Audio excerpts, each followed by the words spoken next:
Welcome, everyone. I think we have most of our guests today, so we're going to get started here. Thank you for taking the time to join us to taste some great wines from Germany at Bordeaux. This is Clink Different. It's a Clink Different virtual trip, and I should tell you what Clink Different is. Clink Different is a campaign funded by the EU, but also Wines of Germany and Wines of Bordeaux. And this is all about putting these two wine-producing regions, places together and presenting wines from Germany and Bordeaux in a little different way. So hopefully we get a sort of new perspective on German wines and wines from Bordeaux in the next 90 minutes or so that we have with our excellent panel. So with that, I'm gonna I have a few housekeeping slides to share with you here. So I'm gonna get started with this presentation. And I just want to remind everyone that the presentation is being recorded for quality and training purposes. So just a reminder there. And what we'd like you to do, and we want this to be really interactive throughout the presentation. So definitely type any questions or comments you have about the wines into the chat. But also, I think with a group that is small and intimate like ours, feel free to come off of mute. Definitely, we'd like to see you on camera while we taste these wines, and let's just make it really interactive. This is an awesome opportunity to speak with some great wine producers about the wines that we're tasting today, and I would say feel free to take the conversation where you like it. So we've got a few themes that we're going to follow to give this conversation some direction, but anything that might be on your mind, especially when it comes to Bordeaux wines or German wines, let's go there. So just to get that Q&A warmed up, maybe somebody wants to answer this. Who's interested in coming on video and doing a sensory evaluation with a producer? We'll definitely want you to be involved in this tasting. We don't want this just to be one directional. We want to hear from you. Well, let me introduce the panel, the team of experts that we have today. I'm starting with Jean-Jacques de Bordeaux. We are going to taste Clos Floridène from Jean-Jacques de Bordeaux. I just have to say sorry to everyone, but Jean-Jacques was not able to attend today because of a family matter, but we're definitely going to taste his wine, and I'll walk you through that wine.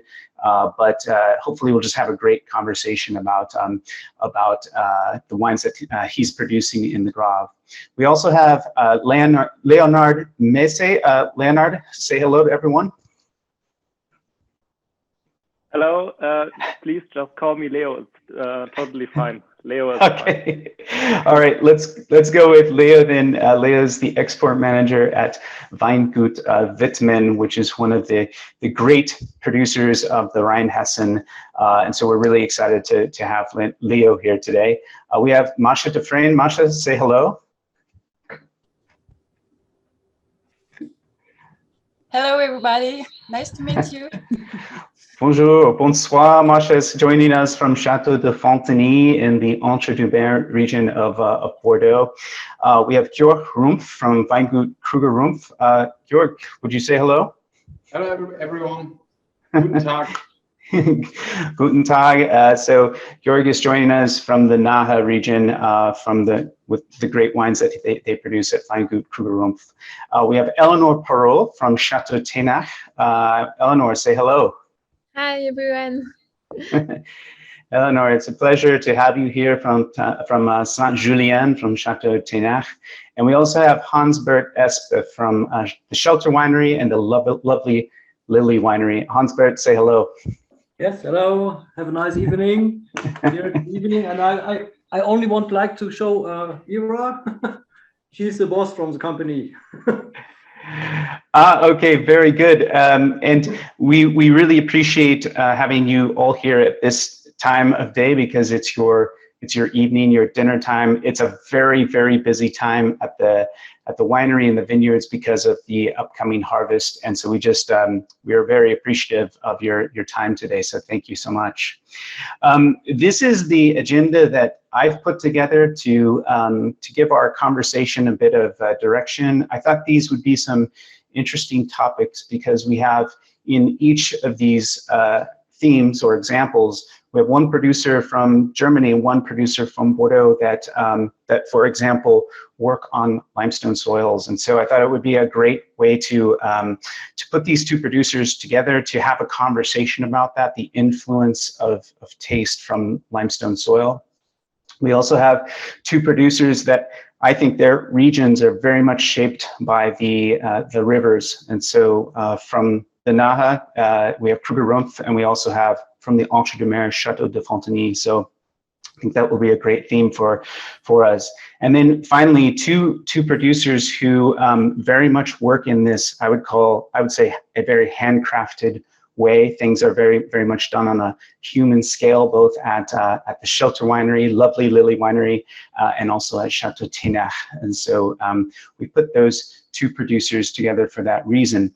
We've left a little time at the end for some Q&A, but the one thing I'll just emphasize here is that even though these are our themes or the themes that I've selected, we very much want this to be a conversation and an opportunity for you to ask these producers anything you like. So don't feel like we have to stay on theme necessarily. If you've got a question about just really anything that's on your mind about winemaking, wine growing, let's go there and let's take this opportunity to discuss that with our panel. Well, this is where I wanted to start the discussion with the wine of Clos Floridène, the wine that's produced by Jean-Jacques Dubourdieu, and also the wine that's produced at Wittmann that we have in our tasting kit today. This theme is the influence of limestone on taste. I think this is a really interesting theme, you know, that we debate. It seems like the debate is just ongoing. Like we are always discussing, does soil really influence the taste of the wine? I think that it certainly does, maybe not in the way that, or in the sense that the vine picks up the minerals from the soil and expresses that somehow in the finished wine, but there's definitely, to me, an influence on the finished taste of the wine, depending on the type of soil that it's grown in. So let's introduce or find these two producers, these two wineries on the map, because this is a virtual trip, remember? So we want to take you there as much as we possibly can to the winery. And so we can see from this map, of course, France and Germany together, but let's zoom into Southwest France to Bordeaux.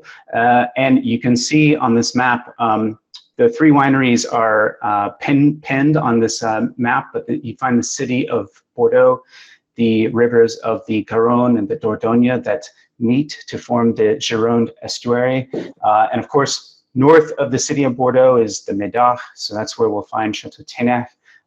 In between the two rivers is Chateau de Fontenay in the Entre de Mer.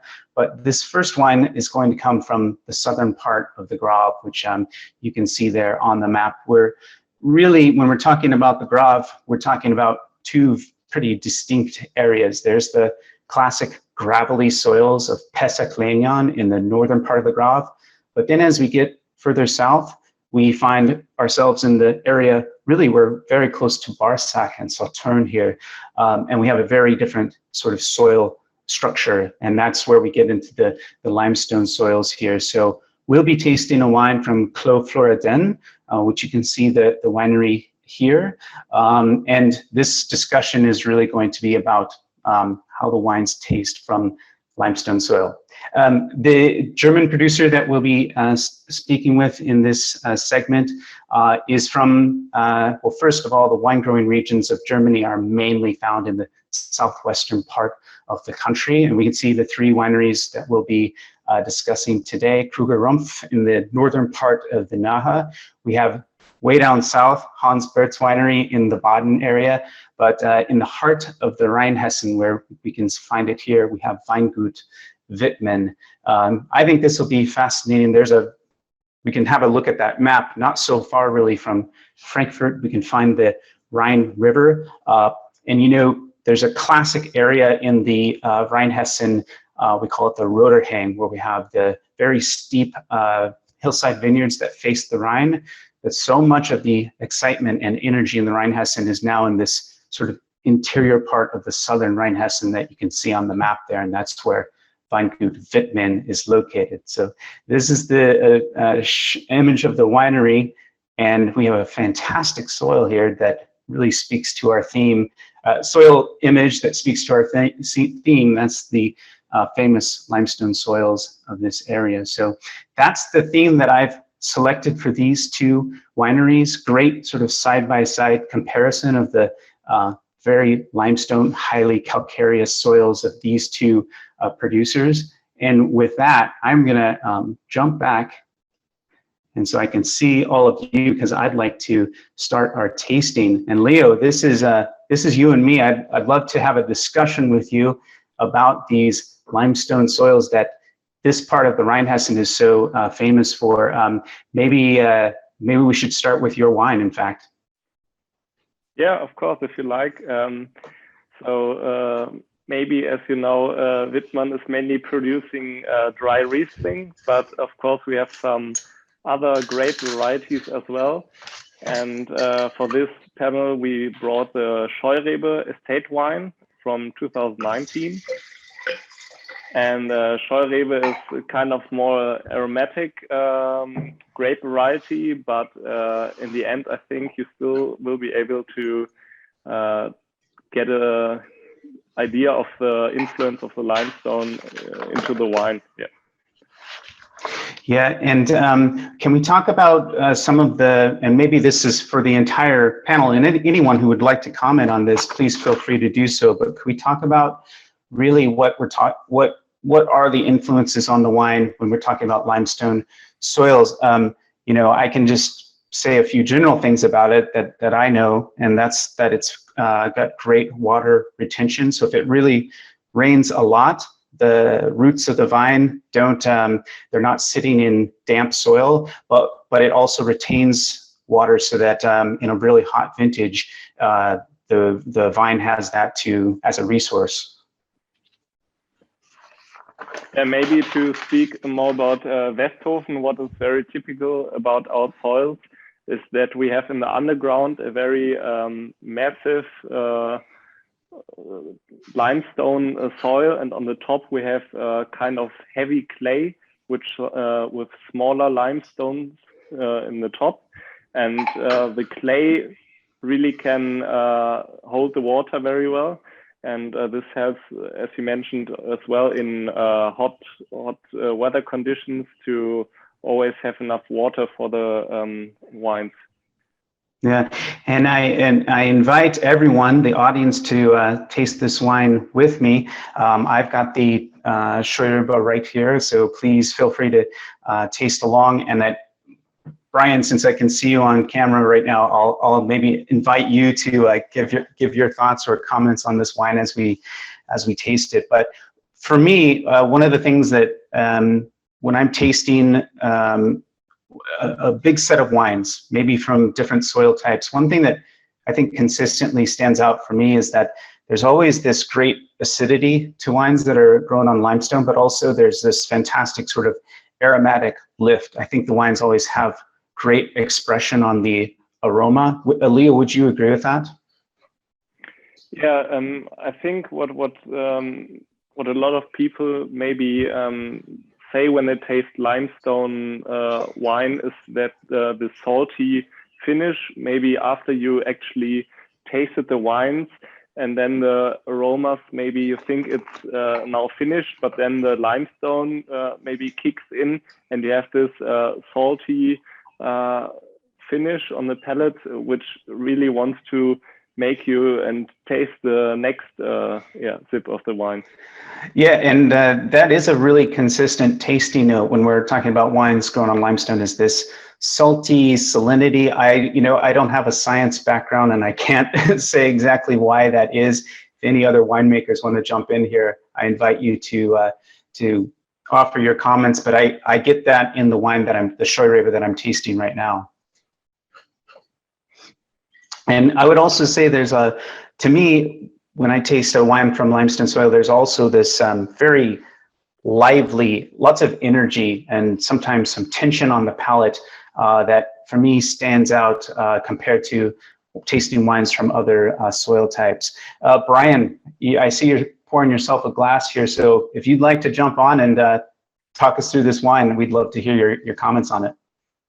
Yeah, I've always been a huge fan of German wines. I actually worked for a small importer here in San Diego for a bit that imported some like more boutique German wines. And I think the tension and acidity in this wine is absolutely brilliant. I really get that like grippy minerality to it. I mean, you can almost like feel like a limestone in your teeth in the soil.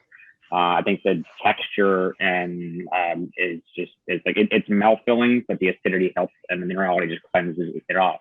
One of the things I love about wines like this that have high minerality is like I almost sometimes in blind tasting evaluations can mistake wines that have like a lot of minerality for that minerality masquerading as acidity. So for me, that's always a kind of way to like something to kind of just be mindful of.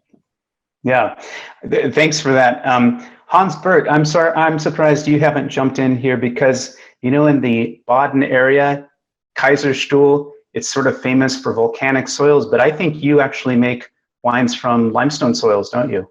Yeah, that's our region is dominated by limestone, but it's a bit different. We have on the top the less soil, and after 1 or 2 meters we have a massive limestone soil, and then you see it when you plant some vineyards new.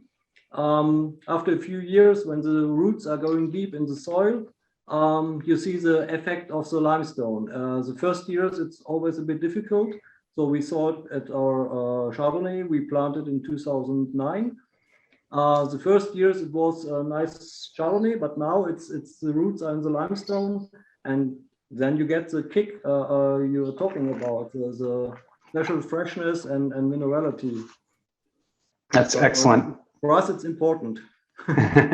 Yeah, very much so for your winery. Leo, I was going to come back to you. We never even discussed Scheurebe. Maybe we should have a discussion about that. It's a crossing. I know one of the grape varieties of the crossing is Riesling, right? But what is Scheurebe exactly? Yeah, actually, it was somehow crossed near the region or near Westhofen in Alzey. And I think it was around 1916 when it was first crossed, and it's like Riesling and aromatic grape variety, which is again a crossing between two grape varieties. So this is a lot of people talk about that you get maybe aromas of black currant or grapefruit. And sometimes it gets compared as well with Sauvignon Blanc. But I think for a lot of people, maybe in Rhine-Hessen especially, the Scheurebe is something very regional typical. So it's produced like in a variety of styles from dry to sweet wines. And so, yeah, you have a great variety of styles and wines you can produce from it. Yeah, I definitely get that grapefruit citrus. I like the idea of the black, the black currants or something.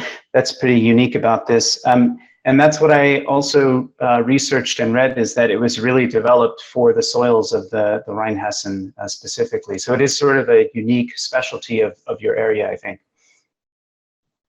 Yeah, I mean, now these days, obviously a lot more people concentrate on, I don't know, Riesling or Pinot Blanc, Chardonnay, but there are, of course, some wineries who keep this tradition. For us, I have to say this is the estate wine we produce the least amount of because it's just basically 2 vineyards. But I think we have this wine for quite some time in our portfolio, and I think a lot of people actually like this style because we always try to make the wine not sweet but rather dry. So it's maybe how we as well would make a Riesling. So not a lot of sugar, but rather dry. And lean and balanced. Well, we have another wine to taste from this theme, the idea of the taste of wines grown on limestone. So I'm going to pour myself a glass of Clos Floridène. ask somebody maybe to walk us through the tasting. But while I do that, Leo, one more question for you. What do you like to pair with a Scheurebe like that? What is for you the best food pairing? Oh, it's difficult. There's like a funny story maybe to this wine. Our cellar master, Georg, who is also quite liking food, and he went once to Mannheim, town near Westhofen, and he went for eating sushi. And the sommelier in his restaurant suggested to try this Scheurebe by Wittmann to pair with sushi. So I think it could go well with maybe some Asian cuisine, but for me it's always a personal preference. So I'm not, I cannot say what would be the best. Sounds really good with some uni or fatty tuna, the acidity to cut through the fatty richness of something like that. Let's taste this Clos Floridan, and let me first tell you about the wine. The wine comes from the southern part of the Grabe, and it's really in the area more, it's close to Barsac, it's really in the area more of sweet wine production. And here we have something that's very different, of course. Gravelly soils are what give the Grabe region its name, but in this part of the Grabe, it's really not that. It's sandstone, sand, limestone soils, and this, I think, is a wine, Clos Floridan, that's very much defined by the limestone on which it's grown.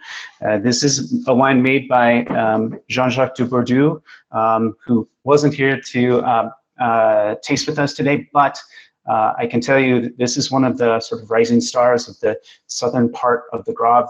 You know, they've got this famous classification in Pessac-Léognan, which it's kind of hard to get into that if you're not in that Pessac-Léognan area, but I think it would be a good candidate for that classification because the quality of the wines is just superb. And it's driven by Semillon. I'll show you a slide in just a moment, but it's mostly Semillon with Sauvignon Blanc and just a small percentage of Muscadella. And the wine is obviously, when you smell it, it's been in oak barrels with probably some lees stirring. Andrew, I can see you on camera. Would you mind maybe tasting this wine with us on camera and giving us your thoughts?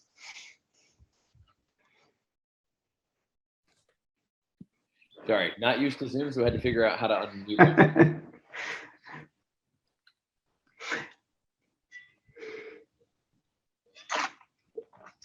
By the way, while you're nosing and tasting that, I should say it's from the 2017 vintage. So I think it's nice that it has a little bit of bottle evolution on the wine. But about the 17 vintage, you know, it was a small vintage because of frost, but the quality was really superb, I think. And in general, I think the wines have sort of elevated acidity anyway and great aromatic expression. So I think it's a treat to taste this wine from the 17 vintage. Sorry, Andrew, I interrupted. Not a problem. I will say the first thing that really just stood out to me was the difference in the palate. It started off with much creamier entry, you know, almost kind of an oiliness to it. Now I have a guest showing up on my side. But then very much so transitioned into that much more acidic, you know, lively limestone. I love it. Yeah, my cat Puff does definitely enjoy when I'm tasting wines at home. So, but no, it's still very aromatic. Has a lot of that same, you know, bright notes on the nose, but it just was very interesting to me, the creaminess and the oiliness that started, but kind of very, you know, slowly transitioned into that very acidic and limestone, you know, sharp kind of a finish. Like it's still very much mouthwatering right now. Yeah, and the saltiness that I think Brian referred to originally, that's really sort of a defining feature of this wine. It's really quite salty and saline. If you take a sip of that and then kind of smack your lips a little bit, you can almost sort of feel the salt. It's really a defining feature. Masha, you also make Bordeaux Blanc. Is it from also a limestone soil? Yes, we have limestone and also clay and most different kind of ground. And the Entre-deux-Mers in appellation, it's already a white dry wine, and we have a different kind of cepage in this white wine, and we have a lot of different combination to make this special appellation d'origine contrôlée. And so we have some Sauvignon Blanc and also Sémillon and Muscadelle, and we can find Sauvignon Gris too. So it's depends. Yeah, and what for your palate? What does the limestone give to the taste of the wine? I'm not very experimented because I don't taste most of the white wine, but for me it's the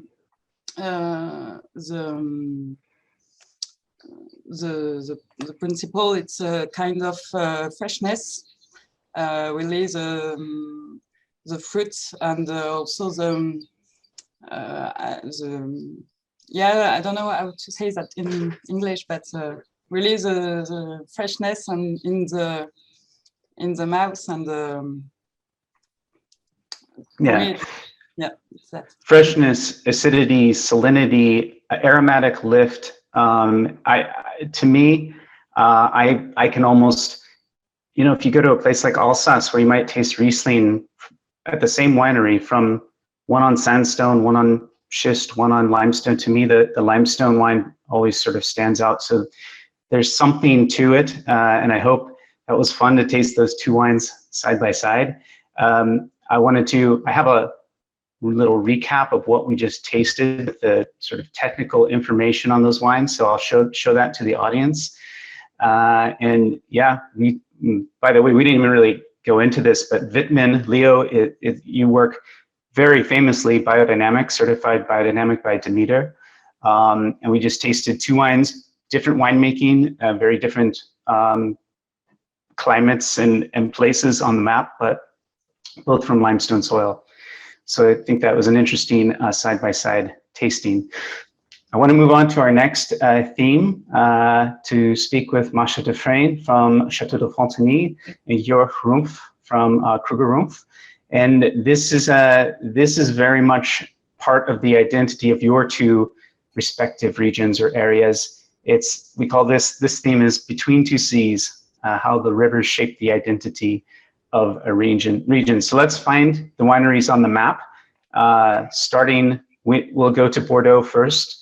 And Chateau de Fontenay is really in the heart of the Entre-deux-Mers. The wine we're going to taste is actually near the Garonne from Cadillac Côte de Bordeaux. The winery itself is in the heart of the Entre-deux-Mers.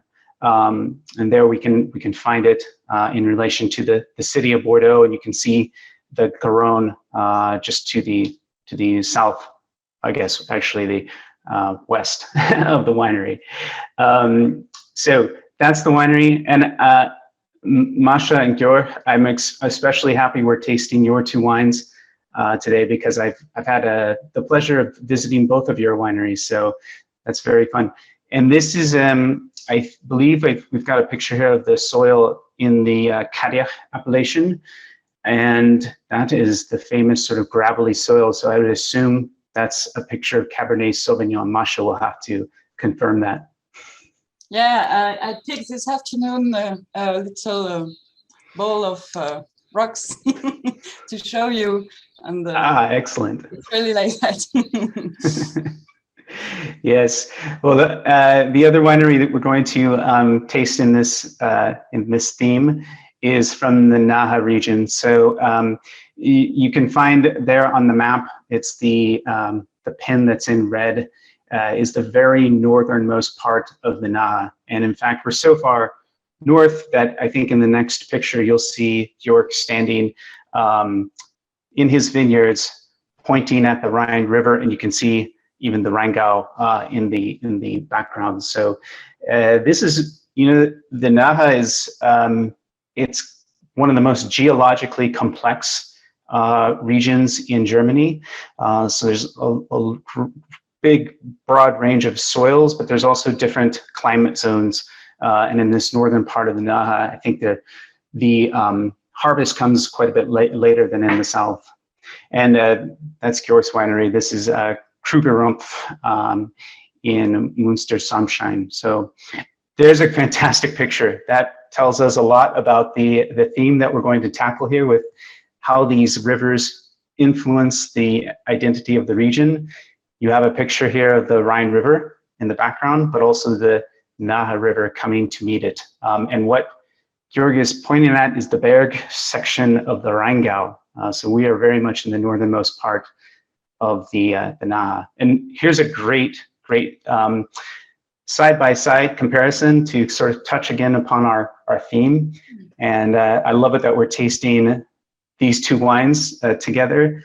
Cadillac Côte de Bordeaux, you can see this Côte de Bordeaux very close to the Garonne River. And again, the shot of the vineyards of Krugerrumpf. So let's taste these wines now. And maybe the best place to start would be with your wine, Georg. Tell us, how do these rivers influence your region, your area? For us, I absolutely do believe that the rivers here in the northern part of Germany has mainly an influence of the shape of the sites, because we cultivate our vineyards in those tiny valleys where the rivers had a massive impact on how the landscape looks like right now. And for us, the rivers, they're some kind of our DNA. We are here in the most northern part of the Nahe, which is close to the River Rhine. And we have, for example, we farming our vineyards in two different regions, which one is the Nahe, and the other one is also where Wittmann is located in Rheinhessen. And here in the middle of Germany, those rivers are always been over the years a borderline. So it's been a border. It's been a border. Is it correct? Border. Yes, the border. Yeah, sure. And so it always separated one part from another. And we are in the northern part, which is the Nahe, which allows us to produce those very fresh, elegant, cool style of wine. And we don't need too much sugar in here to produce wines which have a great body. We don't need too much alcohol here, which definitely helped us through the last years with climate change, with all these new things which are going on with nature right now. And the rivers, they are definitely some part of our DNA, and it has so much impact on what we're doing every day. So we have during the autumn season, during the harvest, we have the starting fort, to 271 North First Street, Dale Avenue, then turn left. Someone is here. I think I can actually mute them. Sorry about that, Georg. So for example, during the harvest season, we have the humidity which is going from the river up through the vineyards into the steep slopes, and sometimes there is definitely an impact if you farming vineyards next to a river than just being 20 miles away from it. And that's it. And also on the other side, it gives us so many different kinds of soil. In the upper parts, we have a lot of pebbles, where the former flussbed, what's the English word for it, where the river has been millions of years ago. There we have on the upper terraces where we have pebbles. In the lower part, which is close to the river, we have a lot of loess and clay, where, for example, this Pinot Noir is planted. And in the steep parts, we have mainly slate and quartzit. So the rivers shape mainly the landscape. And this is, I do believe, next to the climate, the most important part of what the river has an influence on what we're doing. The river shaped the landscape. I think from what you're saying, it very much influenced the soils that you work in. We always learn in our wine education classes that the rivers of Germany reflect light back to the vineyard. Is this the case with you? So this is in some of our sites, this is definitely the fact. But to be honest, here in the Nahe region, the most of the Nahe starts in the south and ended up in the north. So it's almost a straight line from the south to the north. And the best valleys and the best sites in the Nahe, they have a 90 degrees angle to the river. It's if you're turning back to the picture, I'm pointing on, for example, on the Rüdesheim sites. Mm-hmm. 1 second, I'll show that picture again.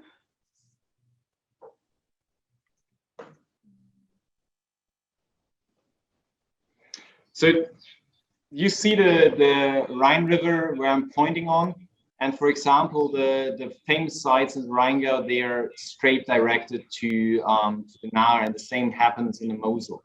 The Nahe is a little bit different because the Nahe is always that very tiny areas, smaller sites, outstanding Grand Cru sites, and here in the Nahe, we living by, or we farming our vineyards in those very steep hills like you have in the Mosel. And the most of our sites are not direct face to the river. They always side valleys to the river. And but definitely they been shaped by erosion through millions of years. And this is on one side, probably you heard about the problem and the massive rainfalls we had about a month ago in the Ahr Valley. Yes. We had massive floods only about 40 kilometers, 50 kilometers away from here. And this is a part where how our valley's been shaped. They've been shaped by massive impact on water, on heavy storms. And this is what I sometimes do believe also the people are here in this area, and also the wines are. We have we've been always a little bit more shaped and influenced by the surrounding, by nature. And this is what we're doing, farming vineyards in steep sites for us on an outstanding piece of soil. Yeah, and Marie Mertz, I saw you on the chat earlier. Would you like to say a few words about the wine that we're tasting? This is the Krugerrumpf Spätburgunder Rosé 2020 vintage. But Marie, would you mind saying a few words about the wine?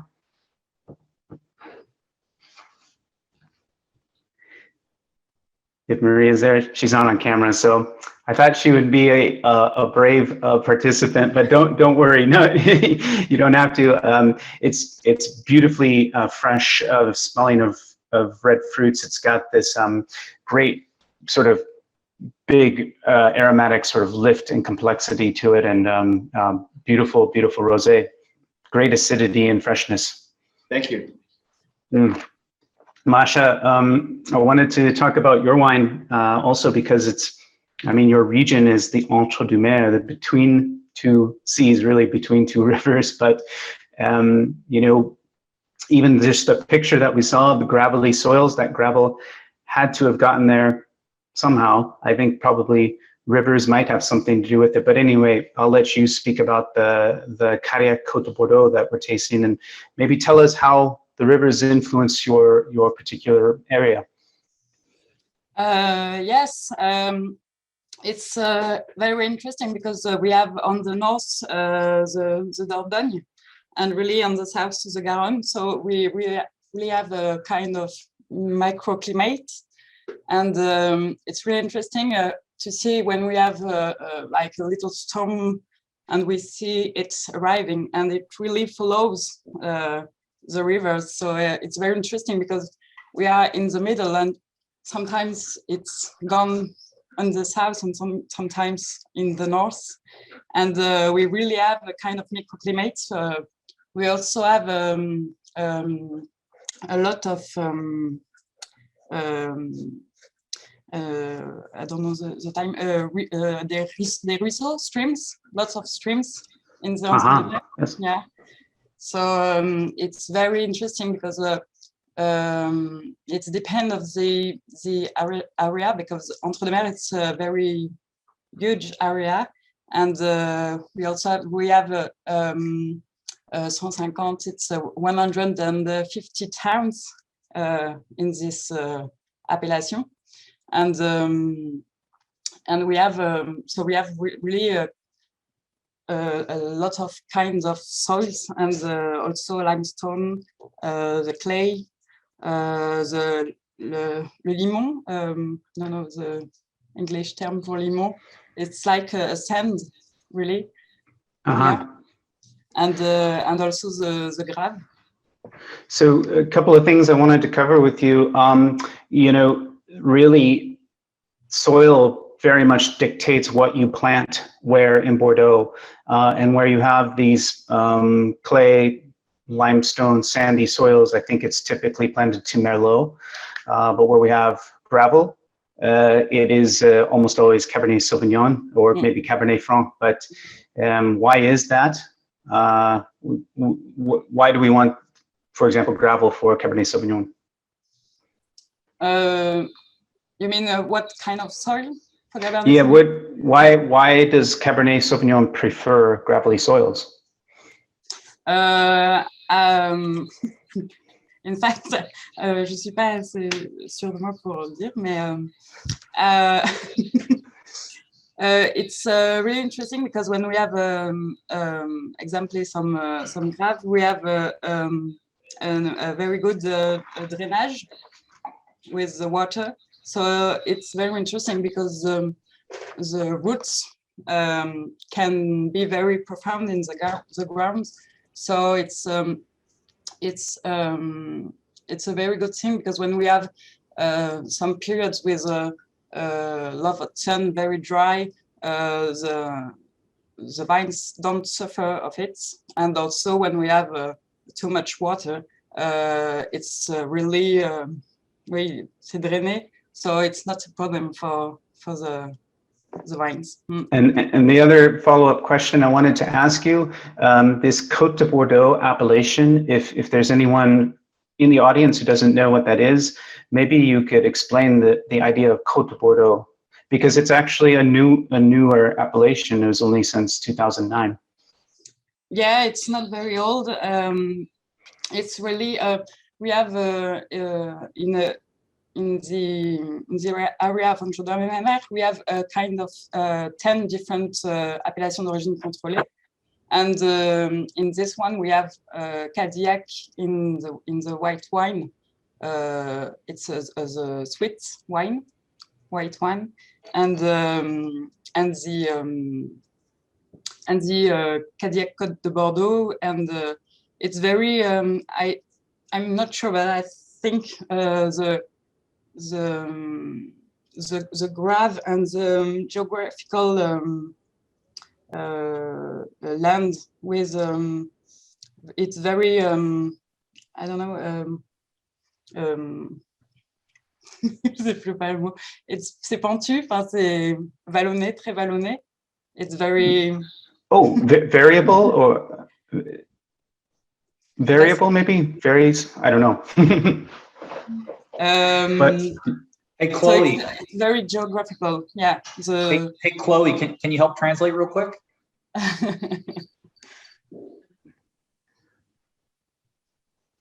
Well, I wanted to ask someone maybe to walk us through this beautiful Cadillac Côte de Bordeaux. Maybe if Megan McGannon, if you're on and would be willing to walk us through this wine. Megan, I think you're on. Yeah, there you are. Hi. Hi. We'd love to get your impressions of this Cadillac Côte de Bordeaux. I really like this. I mean, I know it's 2016, but I think it's got a really soft tannic structure as opposed to something that isn't as close to such a moderating influence like those two rivers. It's really interesting to know about the drainage as well as something that we think of as a sweeter style appellation because you want all that moisture, but you don't typically think of that for red wine as something you need. But I think you can kind of taste that nice, soft, almost slate characteristic with the gravel coming through. Yeah, and we didn't talk about it yet, but it's actually, I think, Masha, correct? It's 50% Merlot, 50% Cabernet Sauvignon.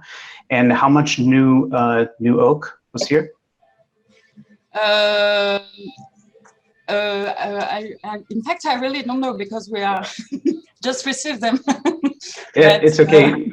I think I put it on the next slide. And just Eleanor, I wanted to ask you also about the influence of the river, because there's this famous saying, they say this in the Médoc, that the closer you are to the river, the better the wine. Is there any truth to this at all?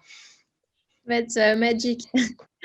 No, I agree with Matcha, but there is a microclimate next to the estuary, and I think it protects us from frost and from hail. So it's quite. We are really happy to be close to the estuary, and the terroir is most gravel. We don't have limestone, so it's only gravels, and we have a great Cabernet Sauvignon. While in Tenac, you have 75% of Cabernet on gravel soils. Well, Next. great.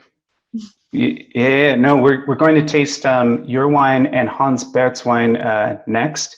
And Megan, thank you very much for your thoughts on the Carrière Côte Bordeaux. So this next bit is our sort of the final theme that I've selected for the tasting today.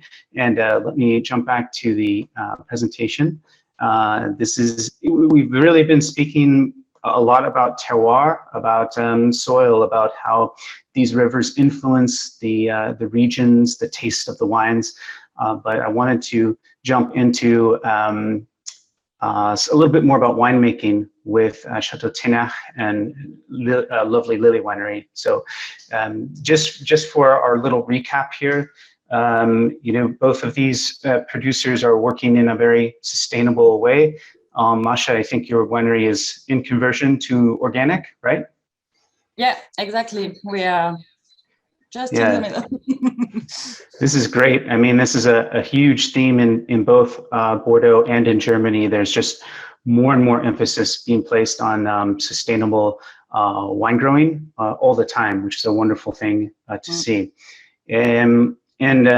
Yeah, that was, I think, super interesting to think about, to have that discussion about the how the rivers shape the identity of these regions. This is the last theme that I've selected for our tasting today, and I wanted to pair together Hans-Bert Espe and Eleanor Perrault for a theme that I call Fabriqué à la main, or handgearbeitet. It's this idea of the wines being handcrafted. And I thought this was a wonderful theme for these two wineries, because this is, I think, very much part of the identity of both of these producers. And so we'll find them on the map. We'll take you first to Germany, and we can once again see this area of Rhineland-Palatinate, the main wine growing area of Germany, southwest Germany.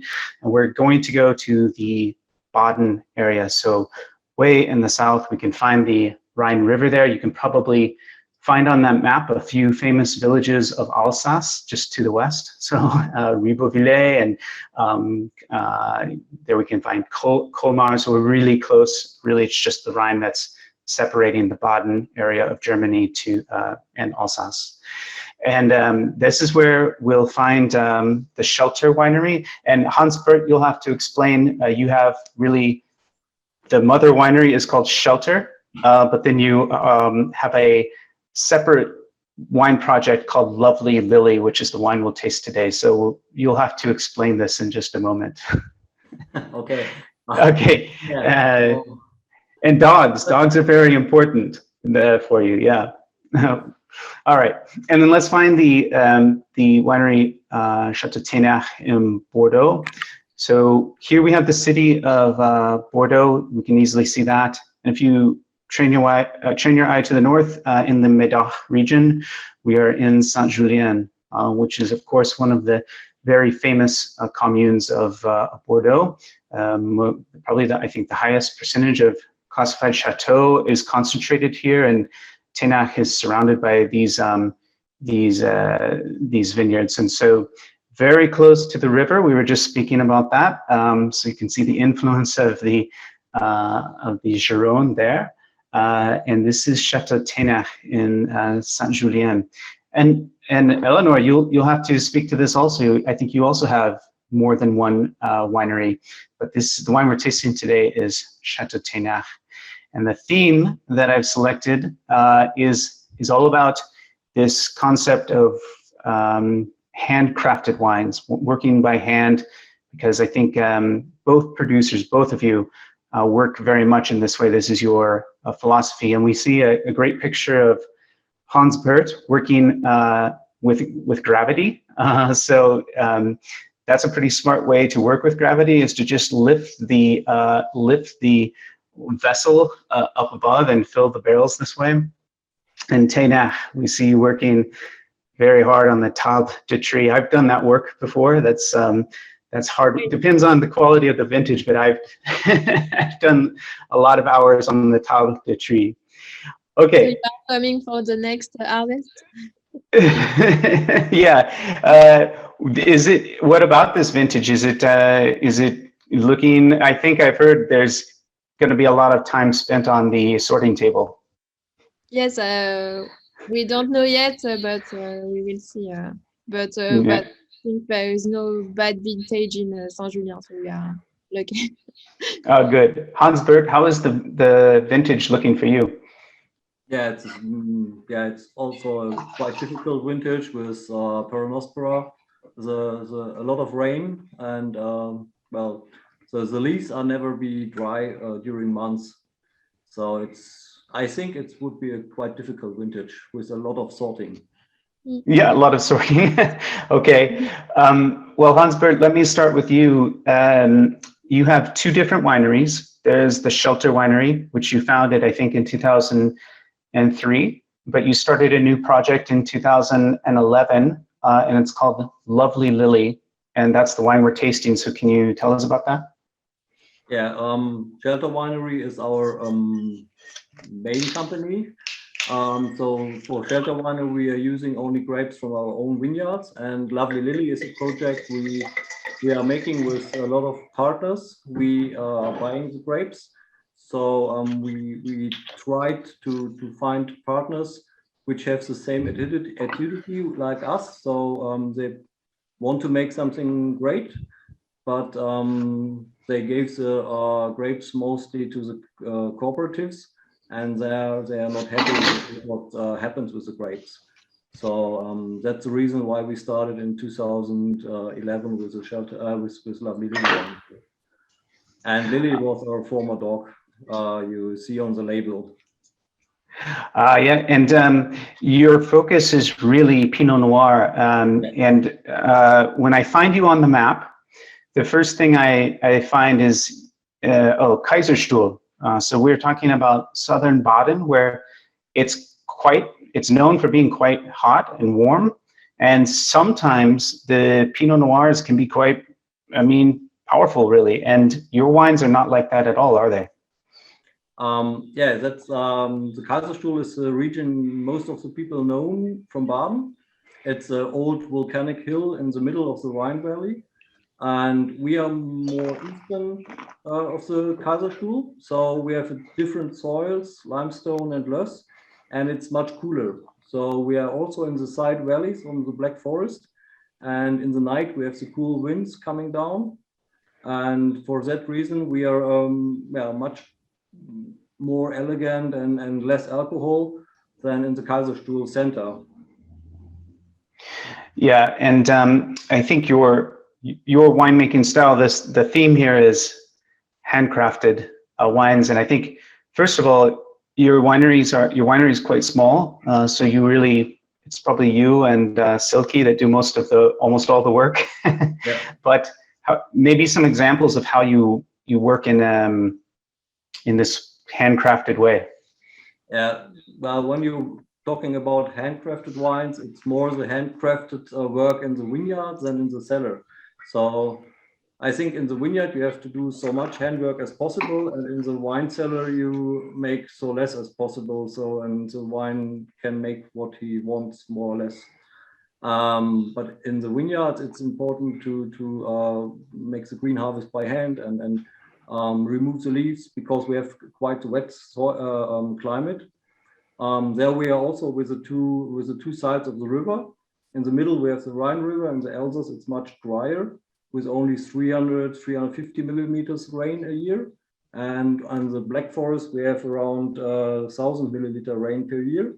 So you must work a lot of more to get healthy grapes. And especially for the Pinot grapes with the grapes are tightly packed. And Yes. so we divide it in the middle before they get the color and to get out the pressure of the grapes. And then you have less problems later with botrytis and everything else. Yeah. It's a very important work by hand. Yeah, and with Pinot Noir, with Spätburgunder, you really can't machine harvest this. It really needs, it's a very delicate variety. You have to do that work by hand. And Raymond, I can see you on the screen right now. Would you mind tasting this wine with us on camera? The lovely Lily Pinot Noir, which I have right here. I'm happy to. It's an interesting experience for me with a Pinot Noir, being a California resident and a California Pinot fan. So this is quite a different experience. I like the deep red sort of color, hints of orange. It reminded me of being like with a bunch of friends. There was up front there was a mixed aroma. It wasn't just clearly a Pinot Noir. There was a little bit of hay, of grass, along with the red berries. And the sweet fruits were interesting in the mid palate rather than what I'm accustomed to in California, which is the bold alcoholic, punch from Pinot. Yeah, wow, I love that tasting note. That's great. And I agree, there's just this very like filigreed, herbal, floral, bright aromatics to it. Hans Bert, I mean, I need to research and taste your wines more because I love the style of your Pinot. I always think Baden Pinot, Kaiserstuhl, it's going to be big and rich. It's going to have a lot of maybe California flavors, Raymond, but yours is very different in style.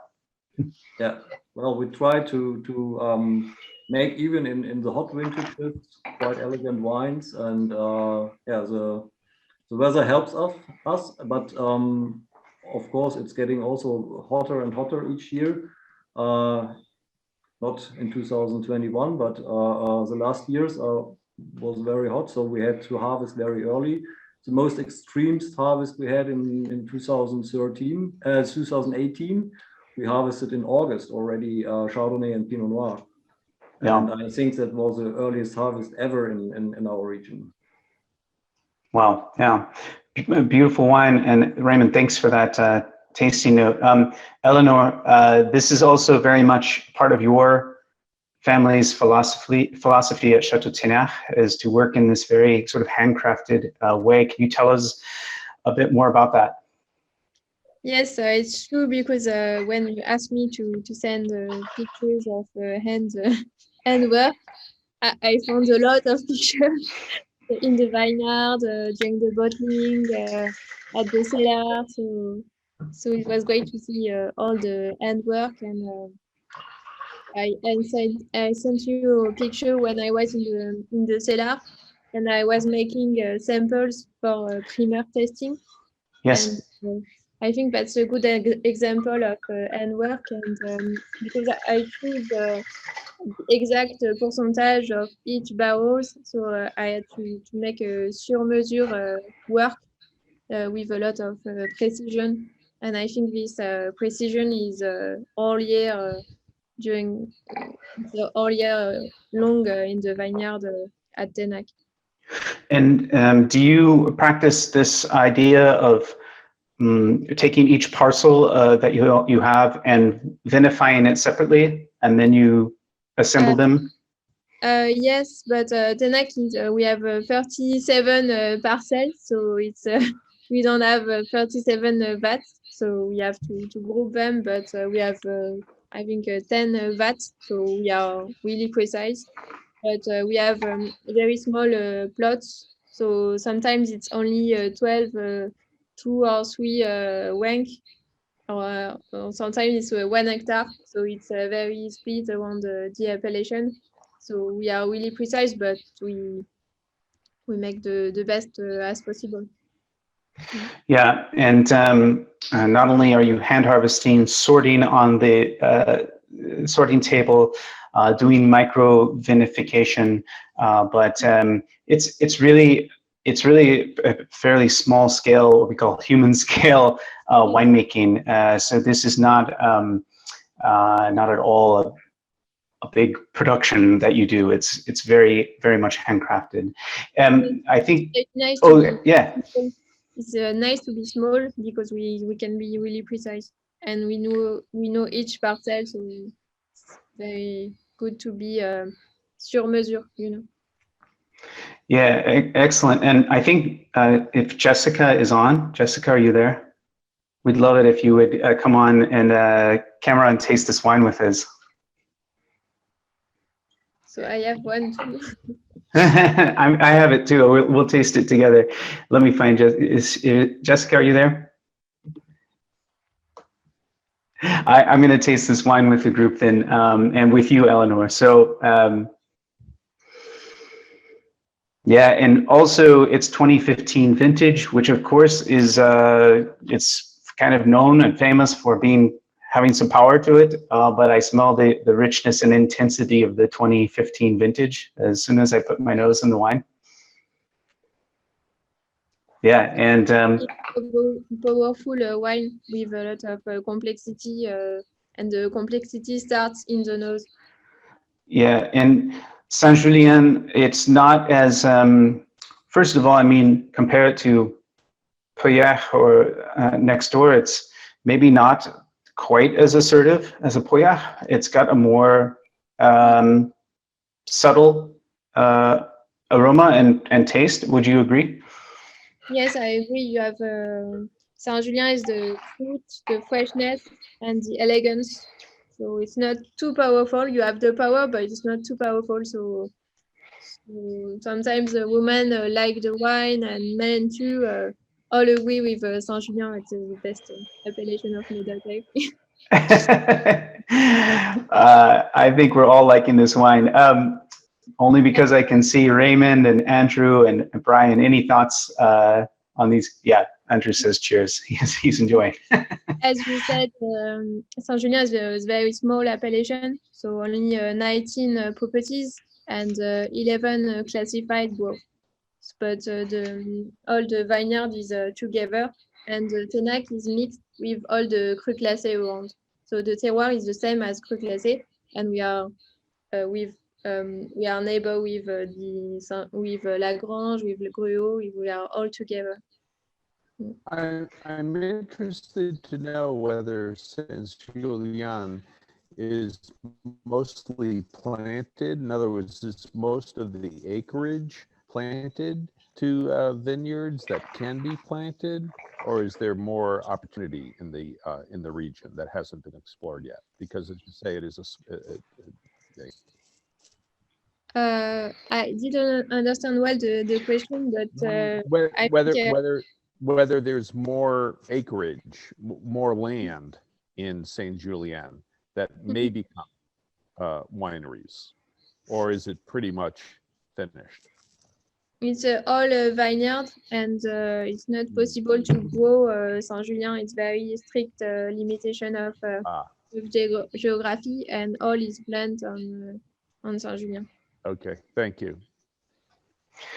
Well, great. Thank you so much. And we actually left a little time at the end if we'd love to open up to any questions you have from our entire panel. You don't have to talk about those themes necessarily, but anything you'd like to ask our panel of experts, please just jump on camera and ask away.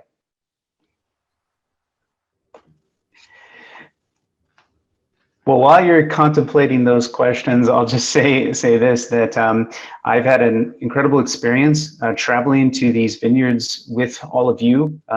We would love to just be able to take all of you and go visit these producers in Germany and in Bordeaux in real life, physically, but we tried to do our best to do it virtually. So we really hope you enjoyed the presentation, and of course, hope you enjoyed the wines. And with that, we will have a survey. Please, you'll receive a survey, so please fill that out. It helps us know how to improve our virtual trips for future presentations. So we very much appreciate your feedback about our tasting. And go to the Clink Different website to learn more about the wines of Germany, about the wines of Bordeaux and the producers that we've tasted with today. And so would anybody like to just jump in, ask anything you like of this panel of producers? I have a quick question, if I can. Mine's for Hans Berette of Shelter and Lovely Lily. So first, can I say I love the idea of what you're doing with Lovely Lily, but working with producers that are quite quality conscious, but not happy with the quality that is coming from the co-ops. So I think the idea that you have for making wine from your plus and from theirs is absolutely brilliant. I love it. Is this the only Pinot that you make under Lovely, or the wine you make under Lovely Lily, or are there others? And are you continually looking for more growers? And is there like a quality benchmark that you look for from them? A lot of questions in one. Sorry. Lovely Lily is a one wine winery, so we have only this wine for Lovely Lily. For Shelter Wine, we have more wines. We have there are also a basic wine and a high quality Pinot Noir from very old wines, 50 years old, and yeah, and a little bit Chardonnay, but that's not so much. So, but in total, we have more or less 95% Pinot Noir. So it's a nice area for Pinot Noir, and we always wanted to make the wine we personally like to drink. And well, Pinot Noir and Chardonnay is very nice. And of course, we also like other varieties, but these varieties do not grow so well in our region. So for Cabernets, I like to buy some Bordeaux. And that's for our region the best, yeah. Well, excellent. Thank you so much for the question, Brian, and for the participation of the audience. Thank you to the entire panel of experts today. I know it's late. If you haven't had dinner already, you must be starving, but you have something open to enjoy with dinner. So. And if I ask one more quick question? Yes, please. I just actually wanted to go back to the Tanakh and ask about the micro vinification that you were talking about. Because you mentioned you had 37 parcels, but only 10 tanks. So obviously you do have to do some blending there, but how do you decide which parcels to pair with each other in tanks and then later blend? That's a good question, and we group by grape variety, and we choose during the harvest which parcel we want to go with the other parcel. And it's not a question of geography, it's a decision of the winemaker. And at the end, after in December and January, we do the final blend with the enologist, external enologist, and we test the vats, and that's at this moment, but we find the final blend of the vintage. Excellent. All right.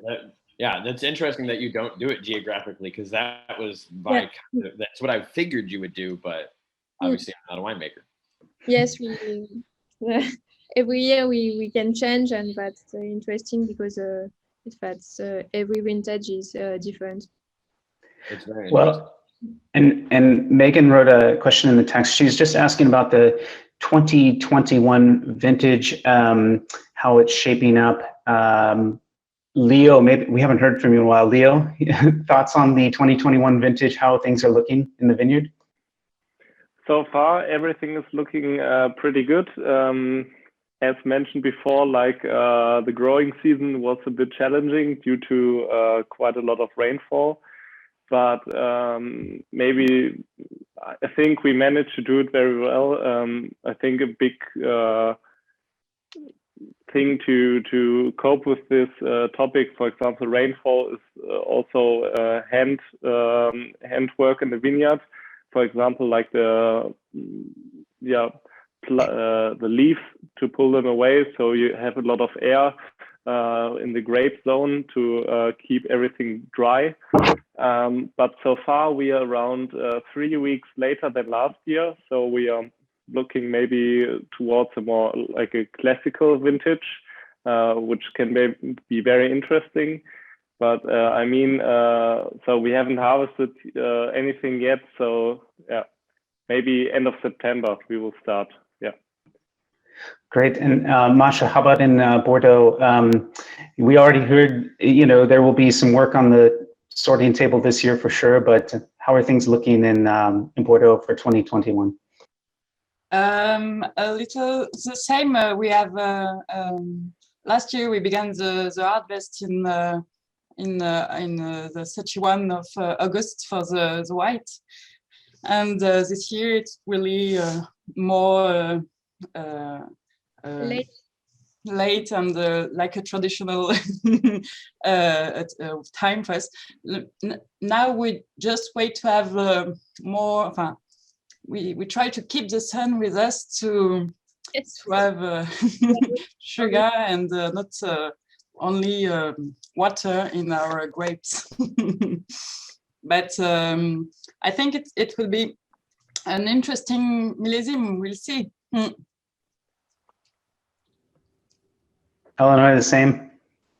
Yes, we were lucky because we had no frost, but frost was nearly everywhere in Bordeaux this year. So that was really hard. But Saint-Julien, the temperature is not too, it's quite high, so we are lucky. And we had many rains also, and risk of disease of mildew. But we did treatments, and it's quite fine, but it was really hard because the rain, then stop the rain, all the time. And the summer was not really hot, as Masha said. So the veraison is long to happen. So now we are just finishing the veraison, but it was long. And in 2020, that was a very previous vintage. It was a really early vintage with 2 weeks in advance. And 2021, it's a late vintage. So I think we will harvest maybe at the end of September or October. We will see. Excellent. Well, to select the grape, Jessie. You need my help? Yeah. Yeah. Okay. Okay. I'll do my best. Eleanor Parot from Chateau Ténach, Masha Defresne from Chateau de Fontenay, Leo Messi from Weingut Wittmann, Hans-Bert Espe from Shelter Winery, and lovely Lily, and Georg Rumpf from Kruger Rumpf, and not to be forgotten, Jean-Jacques Dubourdieu. Sorry he couldn't be here, but we tasted his wine from Clos Floridin. Thank you to the panel. Thank you to the audience for taking the time to taste today. We hope you enjoyed the tasting and the educational opportunity. Thank you to Clink Different. And with that, I'll say goodbye, Dankeschön, and merci beaucoup. Bye. Thanks so much for your time. Thank you. Thank you.